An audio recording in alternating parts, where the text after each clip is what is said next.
What's up, guys? J'espère que vous allez bien. Ici Thomas Poulain et ce matin, on a un autre Coffee Talk avec Tom. Et ce matin, on parle de comment être fort émotionnellement. Right? Si demain matin, on s'en va, on va avoir des gros bras, on va être en shape, right? Mais on va faire quoi? On va aller au gym. Puis le lendemain matin, on va se réveiller puis on va se sentir raqué. On va se sentir raqué, right? Vous savez qu'est-ce que ça veut dire?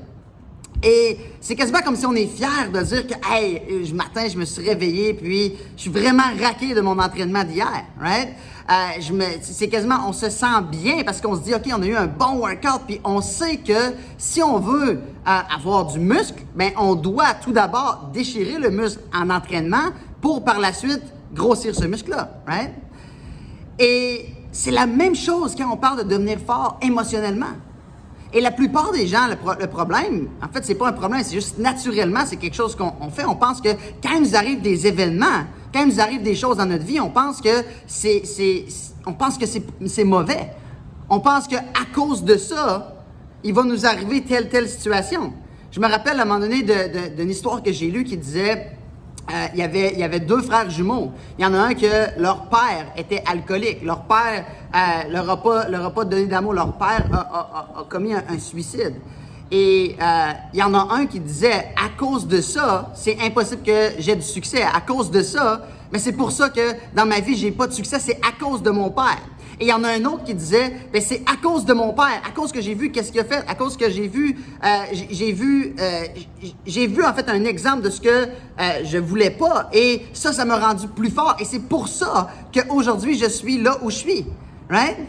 Donc, il y a toujours deux manières de voir les choses. Et à chaque fois qu'il vous arrive quelque chose de négatif, à chaque fois que vous êtes émotionnellement brisé, si on peut dire, rappelez-vous que c'est pas mauvais, vous êtes juste en train de devenir plus fort. Vous savez, les gens qui sont les plus forts, c'est les gens qui ont juste passé à travers de plus de choses. Et c'est la même chose en marketing de réseau. Les gens qui ont passé à travers plus de gens qui leur ont dit non. Les gens qui ont passé à travers plus de gens qui leur ont dit qu'ils étaient dans une pyramide. Les gens qui ont passé à travers plus de gens qui ne croyaient pas en eux. C'est les gens qui, aujourd'hui, ont plus de succès. Right? Et si tu veux devenir un leader, tu dois passer par des événements, des choses. Un leader qui quitte. Tu dois passer par plein de choses, en fait, qui vont te rendre plus fort et tu dois juste te rappeler qu'à chaque fois qu'il y a quelque chose qui t'arrive, ben, c'est juste en train de devenir plus fort. Right? Donc, si tu as appris quelque chose aujourd'hui dans cette vidéo-là, tag les gens de ton équipe dans les commentaires. Si tu es sur YouTube en ce moment, ben, dis-nous dans les commentaires qu'est-ce que tu as aimé le plus de cette vidéo-là. Abonne-toi à ma chaîne YouTube. Si tu es dans mon groupe Facebook, c'est pas compliqué. C'est dans mon groupe Facebook. Assure-toi d'être sur ma chaîne YouTube et de ne pas manquer les prochains épisodes. Et si tu es sur la chaîne YouTube en ce moment, ben, il y a un lien dans les commentaires où tu peux rejoindre le groupe Facebook où on a plusieurs milliers d'entrepreneurs en marketing de réseau, où on partage les mêmes opinions, où on partage la même passion. Donc, je te garantis que tu vas avoir du fun. Joins le groupe et encore une fois, tout le monde, si vous avez des gens de votre équipe qui ne sont pas encore dans le groupe, assurez-vous de les ajouter également. Sur ce, je vous souhaite une très, très belle journée et on se revoit sur un prochain Coffee Talk. Bye tout le monde!